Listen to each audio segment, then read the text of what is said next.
Bismillahirrahmanirrahim. Assalamualaikum warahmatullahi wabarakatuh. Salam matematika. Kita bertemu lagi dalam pelajaran matematika wajib kelas 12. Materinya adalah statistika, melanjutkan materi yang kemarin. Pada pertemuan sebelumnya kita sudah belajar membuat tabel distribusi frekuensi dari data berkelompok. Hari ini kita akan belajar membuat histogram dan poligon dari tabel distribusi frekuensi. Dalam kesempatan ini saya menggunakan tools yang ada di Excel. Baik, caranya adalah di sini, ini data yang kemarin ya, ini data tabel yang sudah kita buat kemarin. Kita blok data yang saja, terus kita insert, kita pilih diagram batang, pilih macam-macam, ada yang seperti ini, ada yang begini juga, tapi saya pilih yang ini ya. Terus selanjutnya saya perbesar nih huruf fontnya.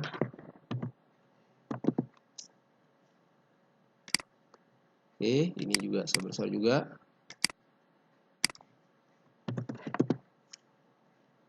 Oke. Nah, ini 65 sampai 67 ini kelas pertama ya. Kelas pertama. Ini diagram untuk kelas kedua 68 sampai 70. Kemudian yang ketiga 71 sampai 73. Ini yang keempat 74 sampai 76 dan seterusnya. Terakhir 80 sampai 82. Nah, dalam gambar ini kita lihat antar diagram tuh ada protokol COVID ya, yaitu menjaga jarak, social distancing di antara diagram batang, tapi dalam membuat histogram kita harus membuat dia lebih rapat, lebih akrab ya. Caranya adalah kita klik di salah satu diagram saja, diagram batang, kita cari format data series. Terus selanjutnya ada gap width. Biar tidak ada gap di antara mereka, kita buat dia jadi 0 gapnya, biar kompak. Selanjutnya kita border dan di antara mereka, di antara diagram biar kelihatan. Kita pilih warnanya satu hitam misalnya di sini. Ya, jadi itu. Terus kita bisa menampilkan juga di sini title ya. Baik vertikal atau horizontal. Title untuk yang horizontal ya biar mudah kita perbesar dulu. Ini mewakili untuk nilai ulangan. Nilai ulangan. Terus title yang vertikal ini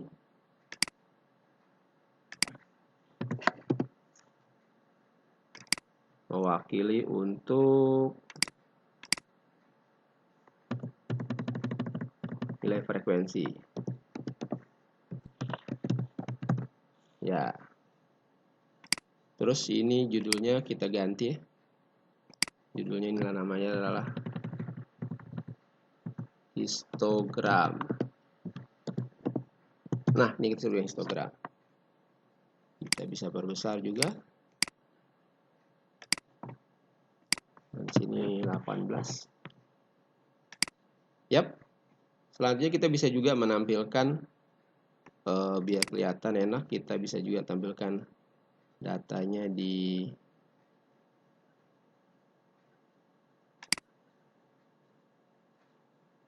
sini aja ya. Kita kasih perbesar lagi ya.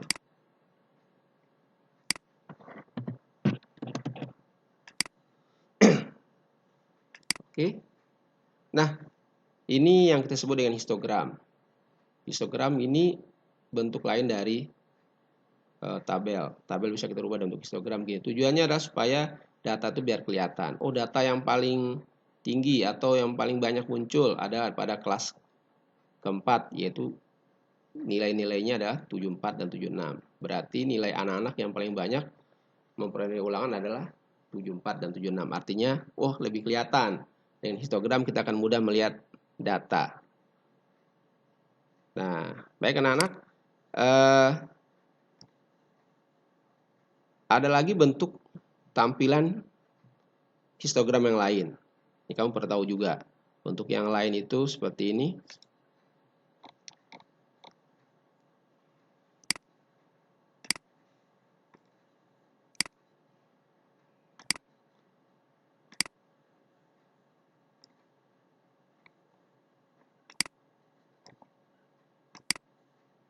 Nah, bentuk lain seperti ini. Ini berasal dari tabel yang sama. Tapi dalam histogram kamu kira-kira ada lihat perbedaan nggak? Ada lihat perbedaan? Ini tidak berasal dari tabel yang sama. Nah, kelihatannya adalah di sini. Di sini untuk sumbu horizontal, di sini tampilkan adalah kelas-kelasnya ya, 65, 67, 68, 70 dan seterusnya. Kalau yang bentuk kedua, yang tampil di sini adalah 64,5, 67,5, 70,5, 73,5. Nah, ini kemarin kita sudah belajar juga, ini namanya adalah tepi bawah. Nah, tepi bawah kelas pertama. Kita lihat, bisa lihat di sini ya. Batas bawah kelas pertama ada 65. Cara menemukan tepi bawahnya adalah dengan cara mengurangi batas bawah dikurangi 0,5. Berarti 65 dikurang 0,5 dapat 64,5. Nah, kemudian 67 dapat juga dari 67 batas atas ditambah 0,5 yaitu 67,5.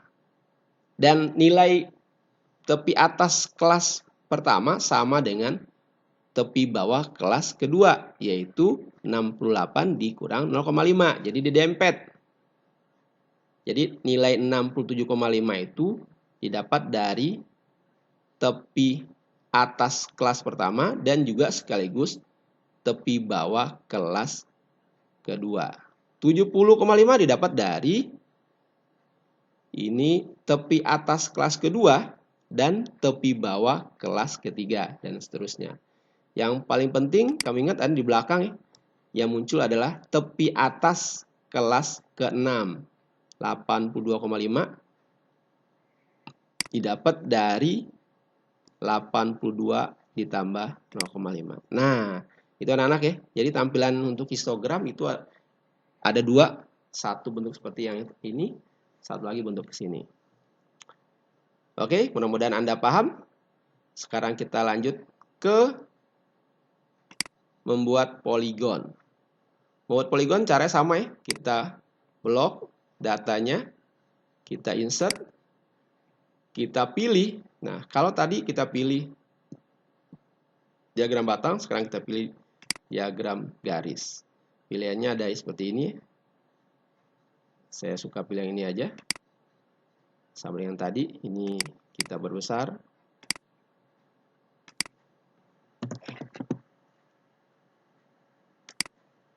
Berbesar juga nilai frekuensinya.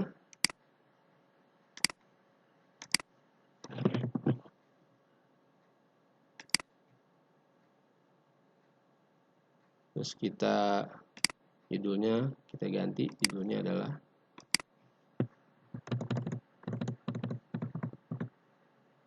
poligon. Terus kita bisa munculkan juga sumbu datar dan sumbu tegak. Sumbu datar atau horizontal, ini namanya adalah nilai ulangan. Yang sumbu tegak namanya adalah frekuensi. Yap. Nah, ini yang disebut dengan poligon.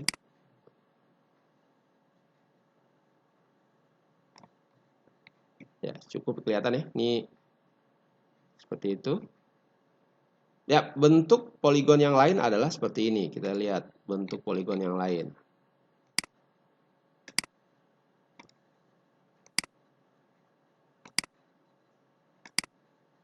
Oke. Bisa kita lihat.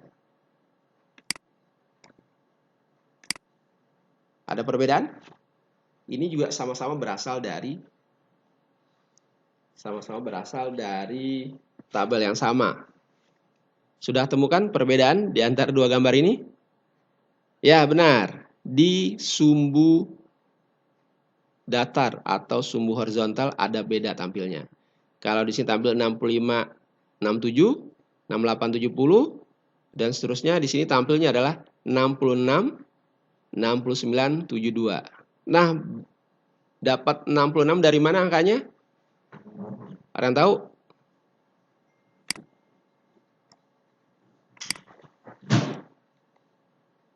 Ya, ini kita sebut dengan nilai tengah.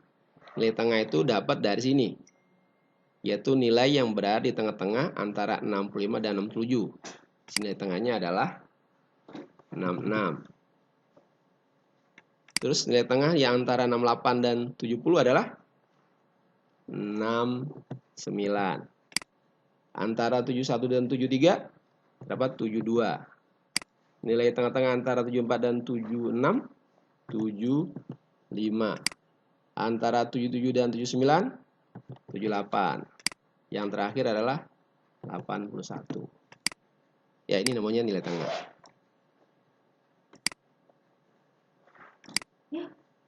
Nilai tengah ya. Nilai tengah.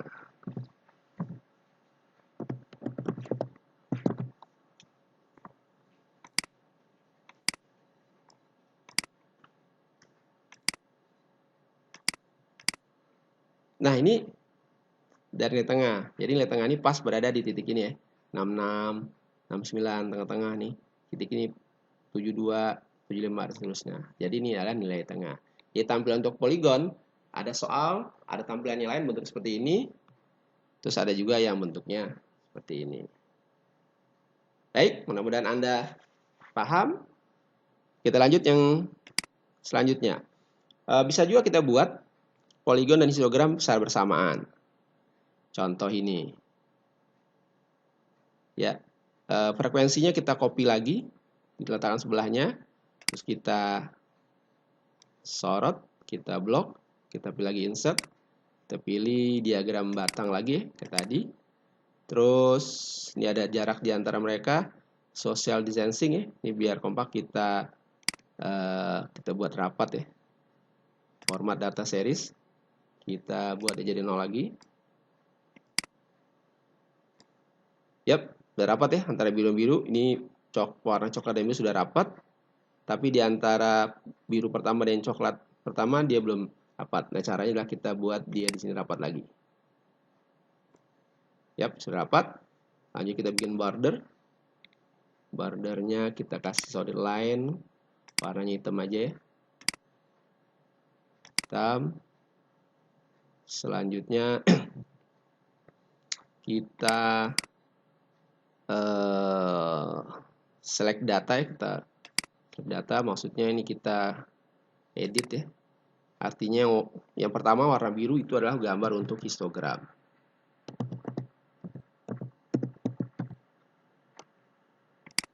Terus kita kedua, series yang kedua, kita edit lagi, ini buat poligon.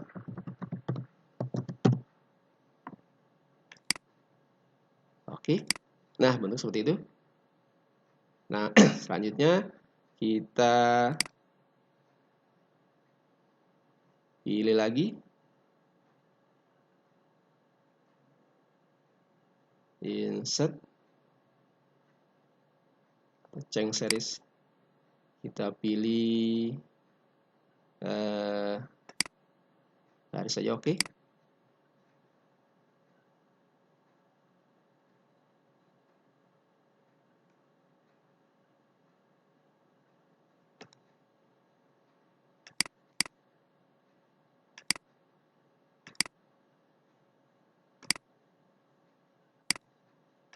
Ya, kita pilih itu ya. Nah, ini bentuknya adalah seperti ini. Ini bisa kita perbesar lagi fontnya biar kelihatan.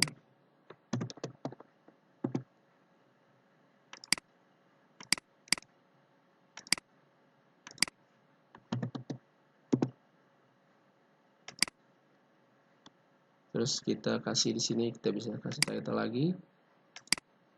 Ini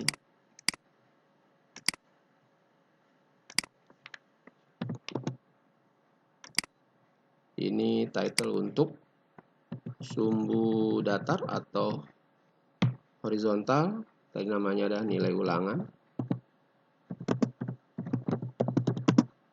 Kemudian yang title vertikal, ini kita namanya adalah frekuensi. Terus judulnya kita namanya adalah gabungan ya, histogram dan poligon. Yap, ini bisa dibesarkan.